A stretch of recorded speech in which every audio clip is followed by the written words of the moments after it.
Igual ho si Genevieve Cabrera, mafanyao do sa ipan, mapoksay do winigita sa ipan. Da hagasa di si dinikikeo, mampus importanti I hafafinapos niya I samuro za ni rafaluas sang katan na Marianas, enegi na mampuso no gai animo manususunizo para tasiga tumungo mas hafa masusedi gwini siya gislata. Giman malufan, gipresenti, zani hafa para tafa naugwi fa magunta para iman mamayla siya na tempo. So basically, I just said who I am and that history has always been important to me as a young child growing up. It was my first education. Formal education was, as you know, everybody else is in the classroom, but first and foremost for an oral culture, of which the Chamorro and Carolinian cultures are. Education started at home with family genealogy, and with family genealogy comes archipelago genealogy, if you will. And it's important that we keep the past alive. We use it in the present, and it is the tool that we give to our children so they can have a meaningful life and they can further appreciate who they are, their identity as Native Pacific Islanders, whether native or transplanted. But it is key to know who you are, where you come from, because it tells you, gives you an idea, guides you to where you want to and need to be going.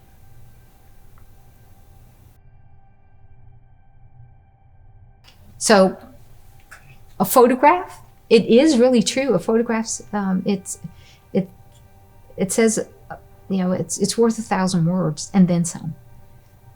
So one picture you can go in many different directions.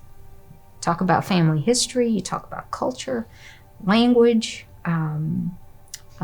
marriage rights, wedding traditions, the government at that time when the marriage took place, how the church was functioning during this period of time.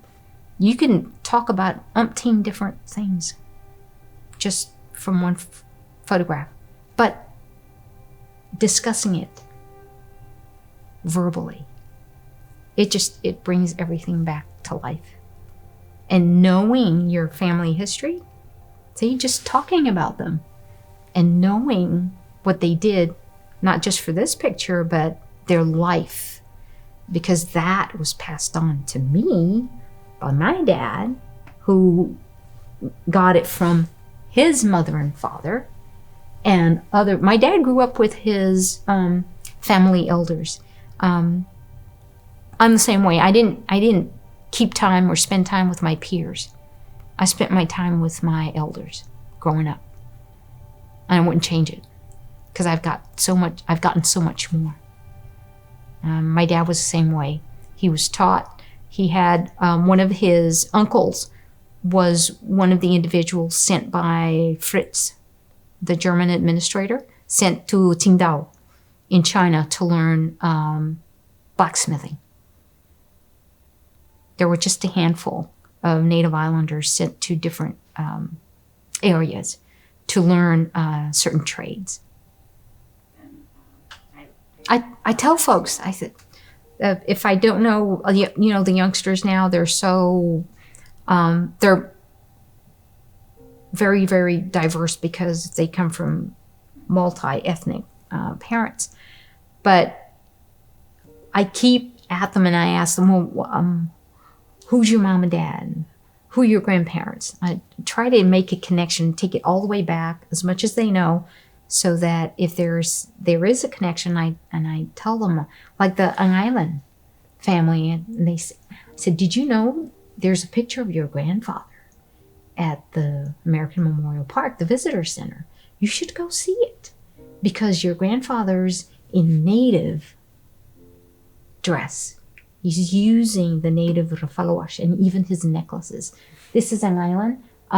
Ray Tebeteb, Tom Tebeteb. This is their father.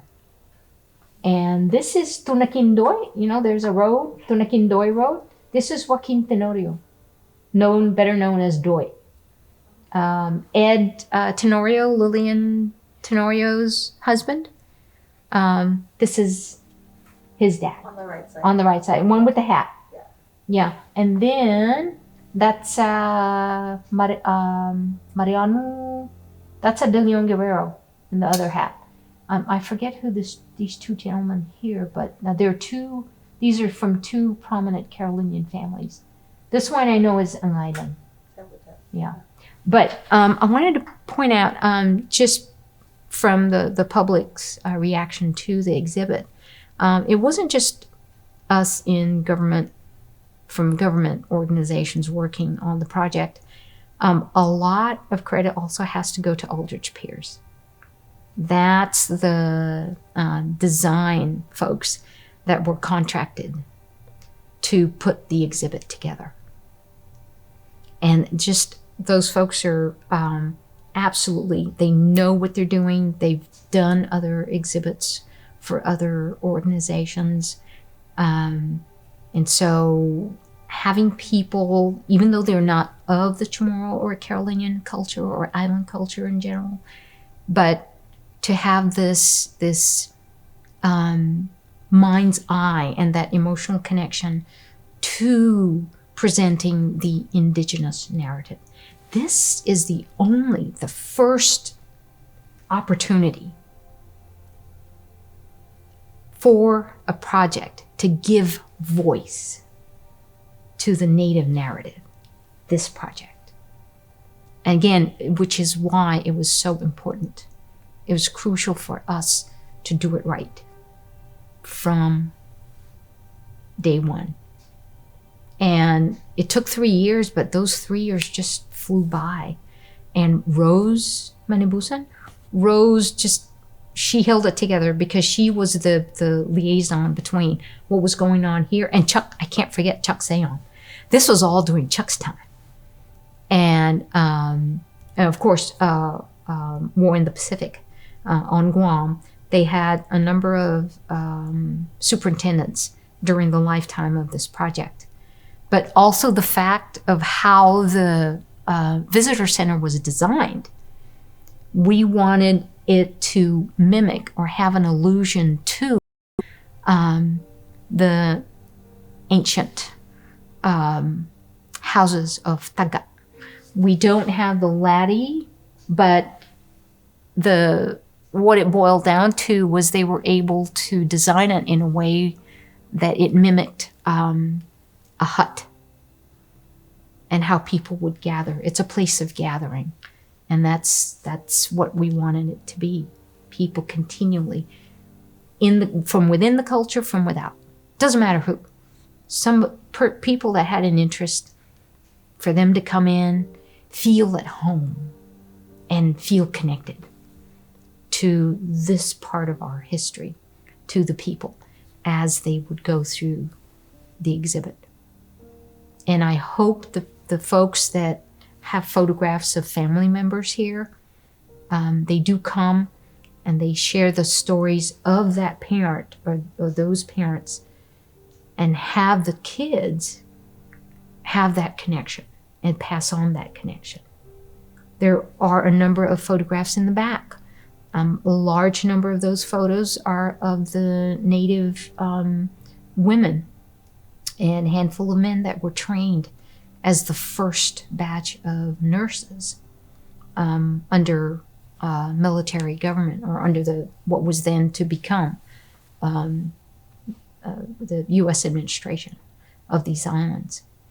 Now, if you wanted to take it back further historically, you could go to the CNMI Museum, because there they have a narrative, they have photographs of the Native individuals, the women that were trained under the Japanese medical staff.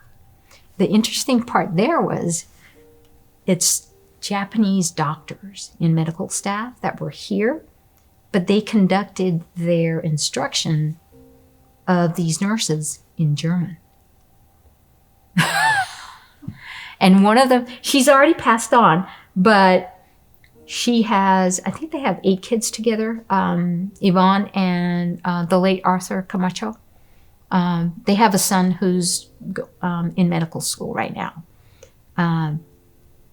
But their grandmother, paternal grandmother, Rosa Blanco, then married Camacho, who's, by the way, Roberto, my mom's side, so we're related there. But that Camacho is the same Camacho family that had that Spanish crown deed, one branch of that main line.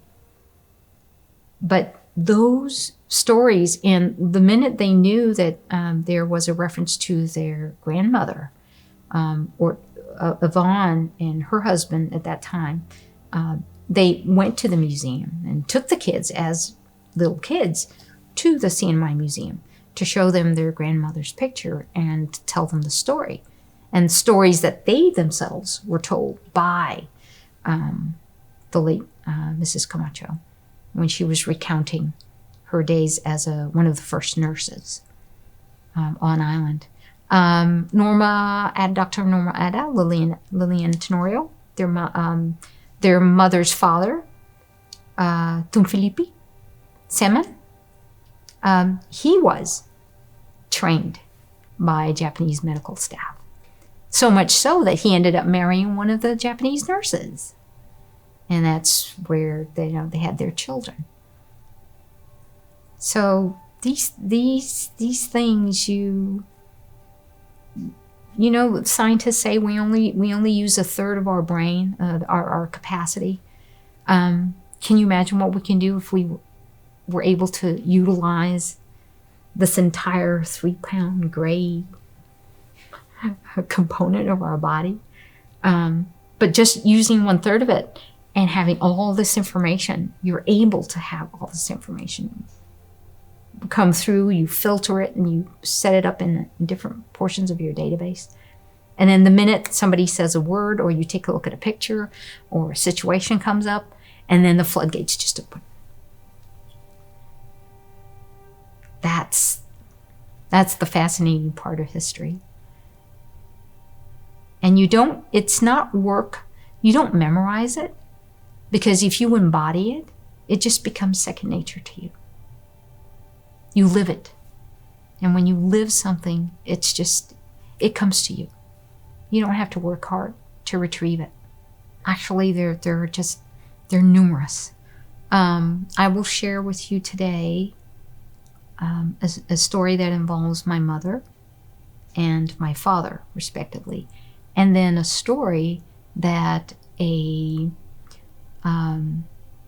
U.S. Marine, 2nd Division, shared with me on his first visit, his first return to Saipan since having fought here. And this individual, originally from Texas, lied about his age when he enlisted. He was actually, I think, just going on 17. But he lied because he's very tall. And he told them he was of age. But let me share my mom and dad's stories. My mom was only 5 years old when war broke out. And so one of her vivid memories is they had left their home in Garapan. 99.9% of the native population and the Japanese population outside of the farmers that were tending the sugarcane plantations in Aslito, Tsatsa, and Marpi Point. So they left their homes in Garapan because the Japanese government, military government, told them you need to leave your homes. You need to seek shelter at your farm or up in the hills.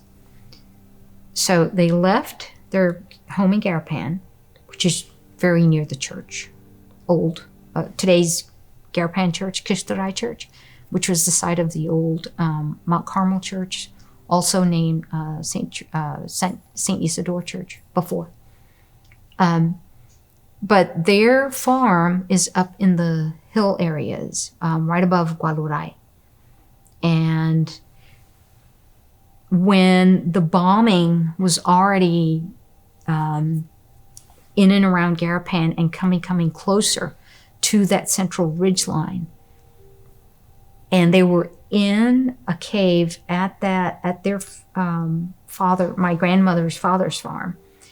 They were in a little cave there with some of the neighbor families. And my grandmother was there with her sister, Remedio, and her family, her husband and 3 young boys.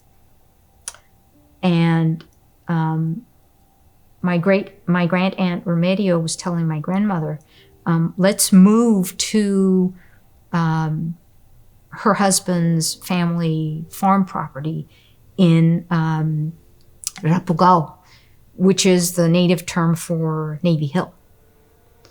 And it's not very far from Upper Baluray hill areas over to the hill areas up in just to the northeast of Maturana. Many, many cave systems there. And so they were going to use the old trail that cut through the ridgeline. And my grandmother said no, because her husband was ailing at that time. And she had 4 daughters, ranging from my mom, who's 5, to her oldest daughter, who was just a teenager at that point. And she said, no, if fate was to have them perish, then she would perish, the whole family would perish together. And so her sister decided to go with her husband to seek shelter higher up, because their farm was at a little bit higher elevation than from where my grandmother was at their father's farm. But they didn't make it. They left early morning, and when my grandmother was looking for her sister and her family at Camp Susupi, didn't see her the whole time that they were at Camp Susupi. The surrender came. U.S. military began administration of the island. Still no sign. So it was surmised that at some point, probably right when they left the cave, there was a huge explosion. So they're thinking that it was very soon after they left. One sister leaving the other sister and family behind, that they met their death. And that when after they saw that the bombs were falling closer and closer to where they were in Upper Gualuray, the neighbor, Citan Dolores Sanchez family, she had all boys. And so they were able to go out during that short hour where the shelling would stop and look for water and other things that they can eat. And so they decided they needed to move. They needed to go to another shelter. And they were going to go to the east side of Mount Tapocho, which you can access from where they were in Upper Gualuray. And because the shells were just coming closer and closer. And my grandmother said the same thing that she said to her sister: if they were going to perish, and they were going to perish with that neighbor, the Sanchez family. And without the Sanchez family, Citan Dolores and her boys, I don't think my grandmother and her girls and her husband would have survived the battle. But my mom remembers having left the family cave at the family farm in Upper Gualuray, and each of her 2 older sisters, her oldest sister was making her way right next to my grandparents. But my mom's 2 older sisters, each one had her hand in their hand.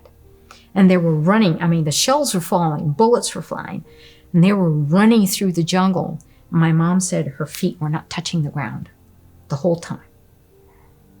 And then she remembers when they got to the cave where they had intended to go on the east side of Mount Tapocho, my mom's oldest sister, Ana, she left the family, and they were midway between the cave entrance and the recess chambers of the cave. She went all the way back to the back wall of the cave, and she huddled there. The whole time they were in the cave, she would neither eat nor drink until Marines came, U.S. Marines came, and told them to exit the cave at gunpoint. And so the second sister, when the Marines told them to come out at gunpoint, she automatically turned to go back into the cave to get the little sack of family items. I think there was some jewelry there that belonged to my grandmother, maybe a few personal items, some clothes, I think. And the minute my grandmother saw a Marine raise his rifle, raised it a little bit higher from where he had it, and shouted for her to stop, my grandmother was frantic. She told her in Chamorro, leave it. It's not worth dying over. So my aunt obeyed, turned around, and they were led from that cave and eventually were loaded onto military trucks, and they were brought down to Camp Susupi, which was already receiving civilians. Actually, civilians were being placed in just a haphazard stockade hours after the 4th Marine Division Marines landed on the southern end of their landing beaches. Yellow Beach 3, which is San Antonio. You know that there's a CUC water main there. I'm not sure if that's connected to the sewage treating plant over at the point, but that area, that's Yellow, 4th Marine Division landing sector, Yellow 3. Within hours of the Marines hitting the sand there, they were already bringing civilians. They were coming across civilians, and so they had to make makeshift stockade from supply pallets, wooden pallets, and that's where they kept them under guard and protected from incoming. Shells were coming down from the Canatabla area. That's where the Japanese had 3 large cannons. 2 were up, 1 never made it to the gun emplacement. But it was those cannons that really gave the 4th Marine Division guys from the yellow sector all the way up to blue sector, which is the dividing line between 4th Marine Division and 2nd Marine Division. Really gave them a hard time. Took them longer to secure the beach line than anticipated. But then that's my mom's story. My dad's story, my dad was only 2. And so he and his parents and his siblings, there's a really nice cave system because they lived in Tuturam, which is San Vicente today. They were living there. They had a farm there. My dad comes from a farming and fishing background. My mom was a village girl. As her father worked for the Japanese, he was a great mathematician, so he did clerical work for the Japanese. And so my dad, his parents brought not only my dad and his siblings there into that cave, and I've been into that cave. It has rock art, ancient rock art. But they were there, and then they also had to change over to a different spot because the shelling was just increasing. And they're on the east, along the eastern section of that central ridge line. And so when the family and the other members of extended family left the cave, they forgot my dad. He was only 2. And before they left that cave to go to a one further north, my dad got really thirsty, and there was not enough water to go around. And they were keeping the water for the younger kids and the pregnant wives. And so my dad's resourceful. He doesn't wait. There's no pomp and circumstance. I mean, if he needs something, goes after it. 2 years old, he saw a sake bottle. You know, sake bottles, a nice bluish tinge to them. And he thought it was full of water.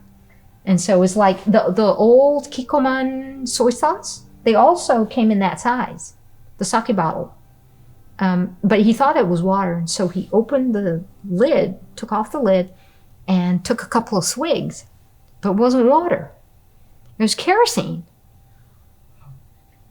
So it was a good thing he didn't die. But it was kerosene. He drank the kerosene.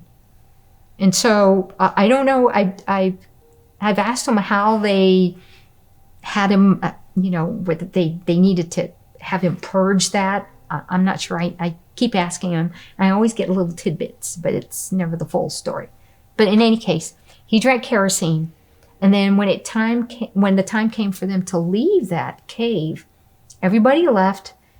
But my grandfather thought that one of the other family members had him in tow, because he even threatened one of the other male members of the family. He said, if anything happens to my son, it's your head.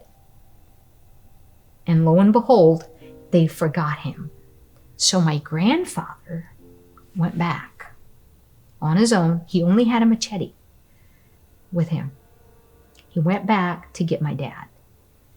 And he saw my dad at the mouth of the cave. And that cave, right at the entrance, within like a foot and a half, it's already a drop.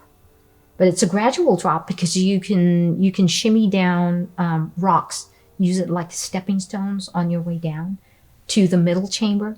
In that middle chamber, there are 2 naturally occurring rock ledges that look like they were hewn for somebody to lie down. It's like a mini shelf. But there is a huge rock in the middle of that middle chamber, which is actually a ledge. And my grandfather, from his vantage point of looking down at the cave entrance and into that middle section, he saw a Japanese soldier wounded. He was already on that rock. And my dad was at the mouth of the cave.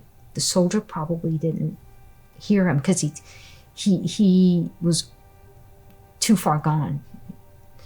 And so he was getting ready to commit the ritual seppuku. Not harakiri, there's a difference. So for the Bushido, the military samurai code of honorable way of death is to commit seppuku, which is to fall on your sword.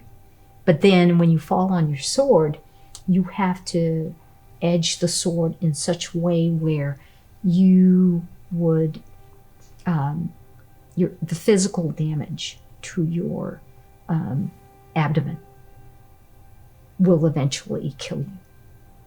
So he was getting ready. He had taken off his uniform, he had folded it, and then he took out his sword. When my grandfather saw that he took out his sword, he very, very quietly made his way down. And my dad was busying himself, a 2-year-old, with just the surroundings, oblivious to the fact that there was a Japanese soldier in the middle chamber of the cave. So my grandfather made his way down, scooped him up, told him to be quiet, and then stealthily made his way back up and away. And then not too far from when he left the entrance of the cave, he didn't hear any agonizing sounds of, I guess, the seppuku, but he heard a gunshot. So maybe the soldier opted for, ending his life that way instead of falling on his sword. But my grandfather said he heard a gunshot. And even back in the early 2000s, we had livestock at a farm over in Naftan area. And I got a call one afternoon, Sunday afternoon. The whole family was there. We always go to the farm on the weekends. And then I would help my dad get fodder for the livestock after work, and then Saturdays and Sundays. I miss those days. But in any case, we got a call one afternoon from one of my cousins that still live in that area of the cave. And they were asking me to come by, if I could come by, because the kids were playing down near the mouth of a very shallow rock shelter. Not a cave proper, but just a shallow indentation in the cliff wall. And they found some bones, and one of the dogs was wagging its way, making its way back to where the family was at the picnic table. And one of the cousin's husband was looking at that, and he said, "That's a different type of bone. It's not animal bone. He's never seen anything like it." So grabbed it away from patted the dog's snout and got the bone, and he said, "Oh, this looks too much like a human bone." So then that's when they called me, and then I went over there, and they showed me a couple of other bones scattered. And before I left the farm, my dad said, check to see if the bones are situated at the bottom of the cliff wall, the rock line, and the ground where the two meet. Because back when he was a teenager, he was looking for coconut crabs, because my dad at 7 years old, 9 years old, he was already sleeping at the farm where the livestock was. And my grandparents were living in the village area where they had already built their home. So my dad's used to being on his own.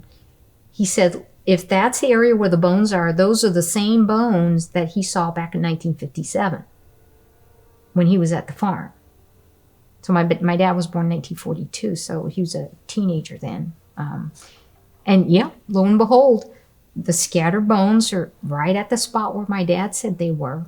And I think that those are the same set of remains that he came across in 1957. So because I was working for HPO at the time, the following day, Monday, I put in a report at work, and the field technicians went out, called my cousins that were living in that area, so that they can come and retrieve, do a documentation of the site, and then retrieve the remains. But that's my dad's story. Now for the 2nd Marine Division individual, his name is Don Jones. His daughter Nancy wrote me a letter years ago. He's already passed on. He was already, I think, 90 when he came out here in 2005. They came for the year, no, not the year when this was, the grand opening was in 2005, was the year before for the 60th anniversary. And he and his daughter Nancy, who was an engineer, chemical engineer, they had traveled by cruise. Some of the vets came up on the ship. A large number of them flew to Saipan for the 50th anniversary. So Mr. Jones and his daughter Nancy, they were talking with Gordon Marciano. And then Gordon calls me and he said, Jen, are you occupied? Do you have a schedule today to take folks out? Or are you talking to groups today? I said, no, today's open for me. And he said, I have a special request. I just got this morning. They came up on one of the cruise ships, and this is the first time that this gentleman has been back since he fought here. Mr. Jones, at 17 years of age, saw the entire tour of the Pacific Island. World War II, he started in Tarawa. He was 19 by the time he made it up here to Saipan. And he made it to Tinian. He's in one of those photos, the photo of the Marines. One's holding up the rifle as they're making their way up to Unai Babui, Unai Tulu on Tinian, White Beach 1 and 2. Mr. Jones is there. And his story is a watermelon story.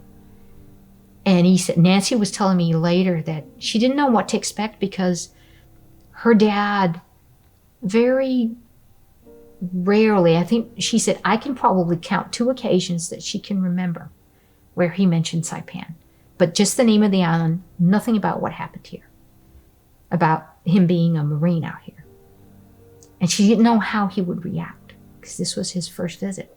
And he was very quiet throughout the entire cruise up to arrival. And then when Gordon said, can you take him out? Because he looks like somebody who needs somebody who knows what happened here, even though it might be secondhand, but who has firsthand knowledge from parents that have stories about what happened. I said, okay, no problem. So drove my car over to Charlie Dock, met them, and got to talking with him and Nancy a little bit, and then asked him what he wanted to see and how he wanted to access these sites. Did he want to go and follow what route he took as part of a squad and accessing the site where he was back then, 60 years prior? And he said, no, I'll tell you where I landed, how we started out, and then the key portions I want to see are where I landed, and then Lake Susupi, and then I'd like to see the Shinto shrine where we marched past, which is a Chalankanoa cemetery, because that was a Shinto shrine, one of the main Shinto shrine in the Chalankanoa area. And where Mount Carmel School is and the cathedral is today, that was the sugarcane factory. And so he told me about the story of the sniper that was up there who took out 19 Marines before they took him down. And they took him down, and he said, you know, you got to leave it to us Texans, because they took him down like Texans, cowboys would take down a steer from their horses in the lasso. That's what they did. They had, I think, 5 those Willis Jeeps, and they had cables. And so they just threw these cables and anchored them at the base of the, he was in one of the chimney smokestacks. And that's how he was picking off Marines that were coming up from the beach, from Sugar Dock, coming up, and they were going to secure the sugar refinery, because the objective was secure the landing beaches, secure the airstrip, and then Mount Tapocho was the third objective. But also an objective of the squads, the units that were coming up on 4th Marine Division sector. Then the thing is with the 2nd Marines, the tides, they screwed up where the units were going to go inland. And so they got moved southern. They were pushed to southern perimeters from where they were supposed to be. And so they encroached 4th Marine Division sectors coming up into Chalankanoa and Susupi. So that's how they took that sniper down. Willis Jeeps with cables, and then the Jeeps just went in one direction. They just pulled that thing down. And then when it came down, that's when they gave him what he gave those 19 that he took out. But his story, Mr. Jones's story, was they had passed the western perimeter of Chalankanoa, and they were making their way inland, pushing the front line further inland. And he said it was already 4 days since they hit the beach and to where they were, and he had already gone through his rations. So he was hungry, he was thirsty, and he said, but it was in Chalankanoa, but it was in a farmed area of what they were told was Chalankanoa. And he could spy from a little distance away underneath this tin that had been smoked from the shells that were coming in from the ships. out in the open water beyond the reef. beneath this mangled piece of tin roofing, he saw a rounded, green sphere. And then he had an idea of what it was, but he made like it was nothing. And so he just walked casually over to where it was, scrounged down, he bent down a little bit and just grabbed it in his hand and put it in his knapsack. And then he already knew when he touched it that it was a watermelon. So he put it in his backpack. And then he waited until they had a couple of minutes to just have a breather. And then he parted from the main unit and went off a ways so they wouldn't see him, because he wanted that thing all to himself. And then he said he cut it open, and he said it was the sweetest thing that he ever put in his mouth on God's earth. And that day when I was taking them around, my dad had put in a whole patch of 3 types of watermelon. And we were already harvesting. And we had a refrigerator at the farm. And so my dad would chill a couple of these for when family members come by, or some of his old friends would come by. And sometimes even tourists just came by because they wanted to take a look at the goats and the deer and the ducks and the livestock. And so my dad would give them chilled watermelon because our days are hot.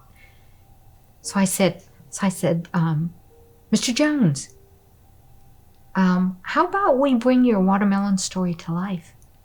And he said, why? Do you have watermelons? I said, yeah. My dad planted a whole patch, 3 different types.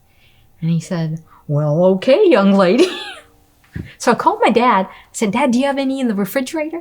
He said, yeah, you just put a couple in that morning, early that morning. I said, I have a gentleman, 2nd Marine Division. He was here in 1944. He started out age 17 at Tarawa. And my dad said, Tarawa? And I said, yeah. He was 19 by the time he made it up to Saipan and Tinian. And this is his first trip back to Saipan, and he's here with his daughter. Can I bring him up? Because that area where we were farming, that was also a key area for when the 27th Army Infantry was able to subdue the Japanese units. And then U.S. took over the airstrip, Islito Airfield. So our farm is just on the other side. The place we were farming was kitty corner to the eastern end of the runway of what is today the airport, the tarmac. And so I explained where we were farming. He says, yeah, I'd like to see that too, because he heard stories about the units, 27th Army Infantry and 4th Marine Division, that had a heck of a time securing Naftan Point. And after they secured Eslito Airfield, all of that area, Objan to Ladder Beach, and then all the way to Naftan Point, there's a cannon there that's still in situ, pointing in the last direction it fired around. And the gun emplacements are still there. And he said, yeah, he wanted to see that because the whole time that he was here, his units, they never went out of where there were ordered to secure, the sectors that they were ordered to secure. So they would only hear stories from how things were passed down the line. And he wanted to take a look at that area too. So long story short, got him up to the farm, and my dad had already cut a chilled the 2 types of watermelon. And when Mr. Jones took a bite of the one that was very similar to the one he had as a Marine, and he ate it, and he was just quiet, but he had a smile on his face. And Nancy was looking at me and looking at her dad, and she says, oh, it looks good.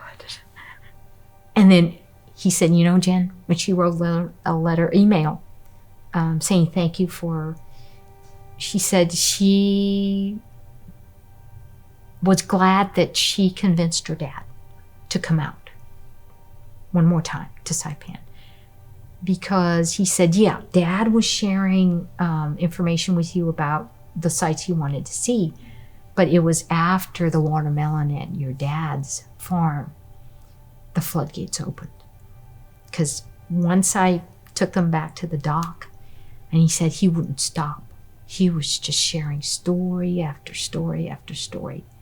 The remaining day and a half that they had on the island, and then the rest of the trip, because they went to, I think they went also up to Okinawa. And then they went to Japan on the cruise ship, and then they flew back. And he was living at Hemet Lake, just outside of Los Angeles.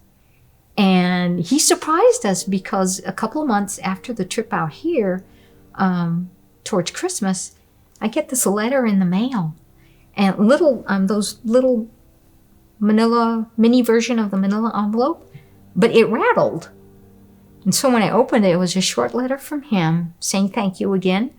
And he had included packets of watermelon seeds for my dad.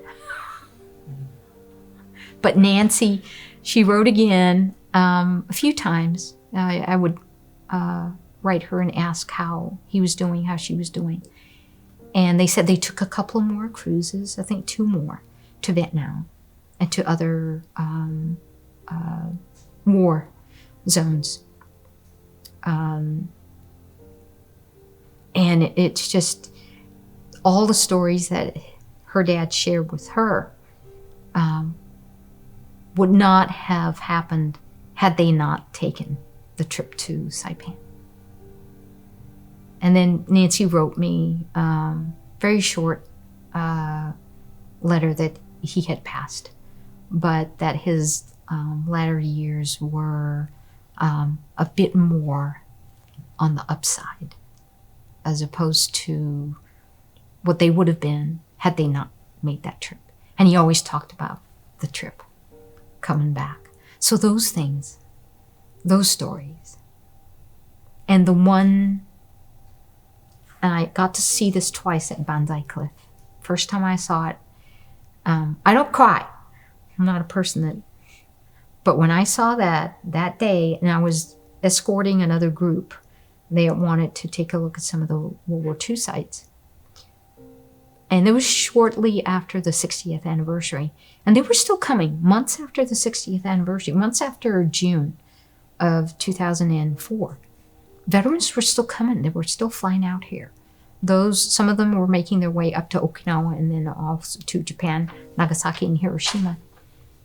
But at Banzai Cliff, there was there was an elderly Japanese gentleman, spoke English with his family. And they had some young children, not too young, probably teenagers and in their early 20s. And then at the same time, there was a group from the U.S. mainland. And I gathered that the prominent, not too elderly gentleman was military. But there was a point where something happened and 2 of the youngsters from each group were just giggling away, and then that led to other members of each group talking to each other, and then that's when they made a connection. Each was on Saipan at some point during those 25 days, fighting. One was fighting against the other, and then the conversation reached the 2 gentlemen. And there was no ceremony, really. But I was just off to the side, watching and listening. I wasn't eavesdropping. It's just to have these gentlemen realize that they were here on this rock 60 years prior, doing what they were ordered to do as soldiers, as Marines. And then the next thing I knew is there were some words exchanged, and then I saw each one extending their hand. And that grip between them was so firm. They didn't want to let go. And the Japanese gentleman said something in Japanese, and it was translated by one of his family members. And it was, we need to talk. We need to tell our stories, because never again should this happen. And the American gentleman affirmed. And also, that's when the whole group, I mean, the two groups just started hugging and holding their hands and talking to each other. And you could tell that at that point, a connection was made, and that connection would continue. But I got to see that at Banzai shortly after the 60th anniversary. And then I saw it a couple years later again. Not as intense a group number as that initial experience, but same thing. The two factions, the two representatives of the two factions, not knowing that the other was here during the battle here, and then engaging in dialogue, and that firm handshake. They don't want to let go. So things do come full circle. Things that happened here, that things become resolved here, but for the better.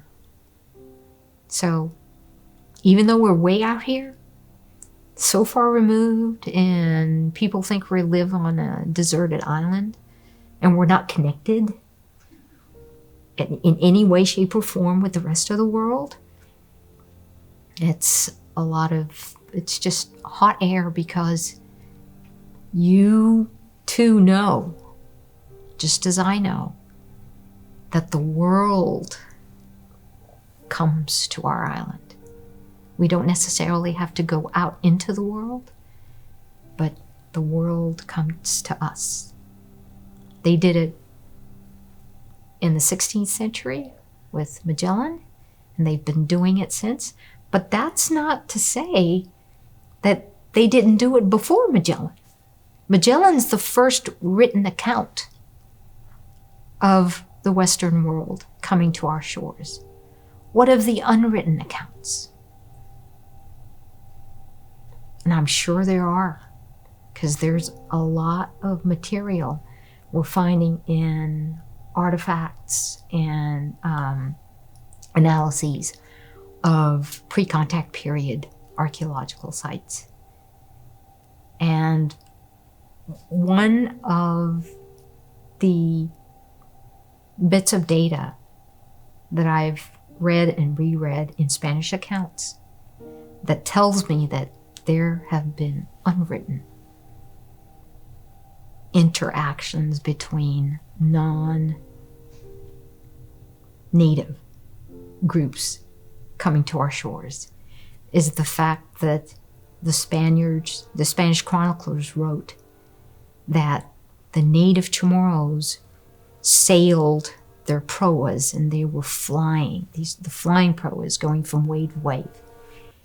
A flotilla of them going out into open water to surround a larger vessel.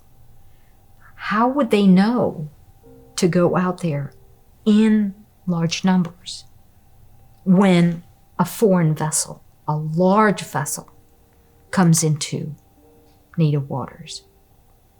Unless they've had experience with the arrival of larger vessels and non-native peoples in previous periods. Right? It goes against human nature.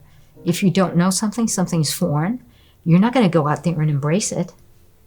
You're going to put up your defenses and then put your people together and form some kind of strategize to defend yourself if it's foe. And then, of course, it would be natural to welcome a non-combative element. But it always piques my interest. And I always end up asking the questions, why would they go out in numbers? Look at the group, 500 Sales. Pete Perez and Emma Perez. They're trying to bring the Galidi back to larger numbers and teaching people and instructing people how to at least operate a canoe within the reef waters. But 500 sails, because one account indicated that there were 500 canoes that went out to meet a Spanish ship. So we might know quite a bit about history, but there's so much more we don't know. That's the exciting part.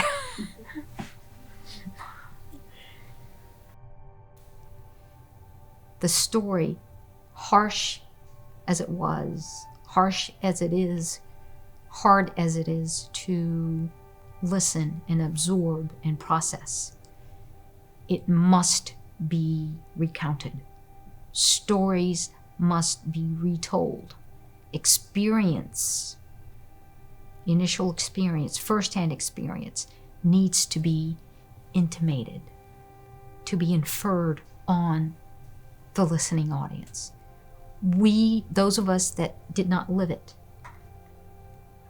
what we are told, the oral history that is shared with us, that should do something to ourselves from within. It should shake us up. It should make us realize, should make us feel. It has to make us feel. Because if you don't feel, you might understand. But if you understand without feeling, then you have no empathy. You have no connection, real connection. To have a real connection, there has to be an emotional connection for something to be real to you, even if it's secondhand information. But for the very reason that those two military gentlemen indicated, so that what happened during World War II is not repeated. We see a lot in the world since World War II that continues to bring us closest or the brink of possibly another conflict. But there has to be, in people that are in positions of power and political will, there has to be that connection. Those individuals have to be thinking and feeling individuals, so that what happened then is not repeated. Because now, all it takes is the push of that red button, and we're gone. It's not a part of us that's going to be gone. The entire planet can be obliterated. So yes, harsh as it may be, hard as it may be, tremendously difficult for it to resonate with you. You have to find it within yourself to understand it. And then from that comprehension, you must feel something. Because if you don't feel something, to war not to affect you emotionally, then I don't wish to say there's something wrong with you. There probably isn't, because you might have a different way of processing things, but it has to resonate with you. It has to mean something. That's why we should continue to recount these stories, whether it's written or whether it's shared orally. But these stories also have to be told within the context. Try to keep the context, the original context wherein these stories happened, the context within which they were told, shared initially. You need to bear that context in mind, because that's going to be the emotional connection. And it's not just World War II history. History in general, your family history. Keep it alive. Tell the stories about Aunt Betty and si Tan Sofia, si Tunuse. That's how you keep them alive. Yeah. And I know that the Native culture, because I always find myself ending a conversation or dialogue on an existential level. And that's because that's how we were raised. It's not about us. At the end of the day, you peel back all the layers, it's never about me or I. It's always about you and us.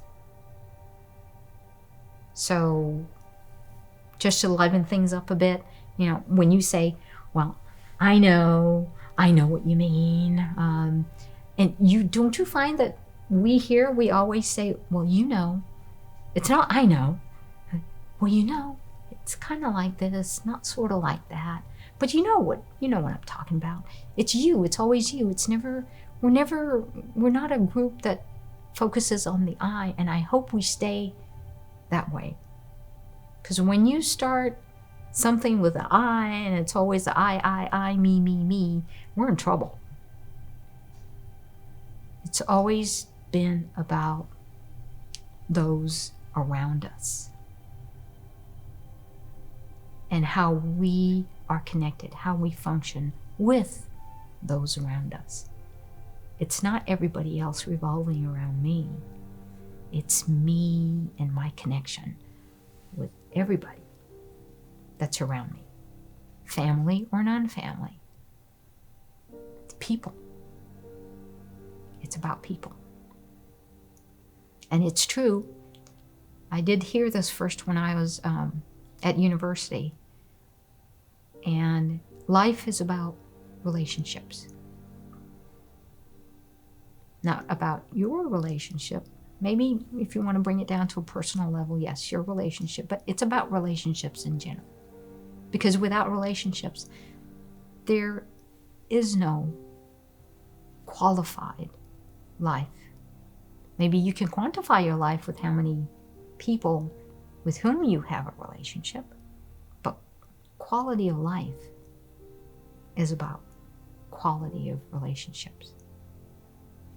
So it's not us. It's always more than us. Gif importante este para un tungo. Haji ho. Haji familyamu. Hafa historiamu. Hafa historian familyamu.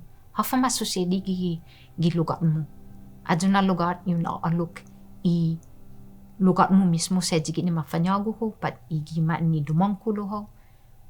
Lo todo isti takaja kumekelengya kumutuntungu haji ho mismo kumutauto winigihilo tano. Ja imanyay namu siya finitnina I maestros and maestromu hago ni ipatgun. Kumu atendida ho napatgun pues siempre un manada sinya un tungu ginimanyay namu.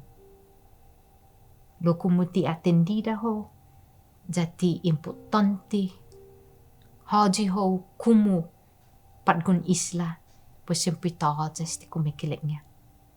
Ihafa masusedi gwinigisa sa ipan durante ni gera, dan durante antes di gera, ani man matoy Espanyol, ani humalom ya liman, jani tempon Japanese antes di gera, jan después, ani tempon I Amerikano.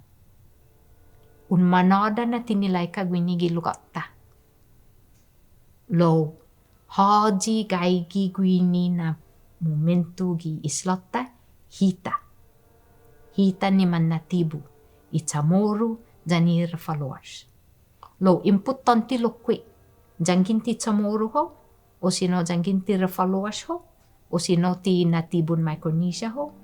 Lo hago uno ni esta un acepta ja un praktika I kulturan tauto isla.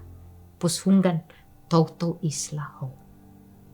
Parewa ko ginin Amerika ho gi adisti mafanyagumu mafanyawagwi lo dumangkulo gwini ginin Filipinas ginin Hapon ginin Korea ginin masyamano lo kumu umpo lo gisan halomu gi korasonmu jangi hinasomu na tautou isla ho pratiktika ikut turan tautou isla pushungan hagu unu ni mas sweti na prohimu sa toja kuturan linakla pareho jan tautou isla todo hit ta aksepta hafa ginin hijung ja man mesngunit ja man medgudit sa sinyaha ta kontinua na tuka hafa dongkulu na ira motu para hita gwinigilugapta pues importante na untumu jun aksepta ja praktika haji ho kumu tautou isla sa ni mano wato gitano sino tumatsu toja sinya muna tikun ilumu o sino muna sumuot sinintemo sa pudileknya na toja tiningu mo hita mo sumanggay tiningu desde 4,000 años 2,000 años antes de mafanyago si Jesucristo esta manggaygi manyay nataguni esta pago na momento manggagay gira sa purhafa sa put tatungo manhumit diet tatungo mangalamtin jan masya dididiha logini ni dididi ta na guaha sentimentun linakla jan maneran linakla ni sinya hatapok sa famagunta jan tanamos maulit linakla-nya pues obligasyon ta para tanoi siya tafanawi siya todo ni hafa man mafanawi kosa kisiya mismo lokwi sinya man mataksum tay gwini jan masangan historian sa ipan historian ni sangkatan na Marianas historian isla ito to isla. Si Diyos mahasik.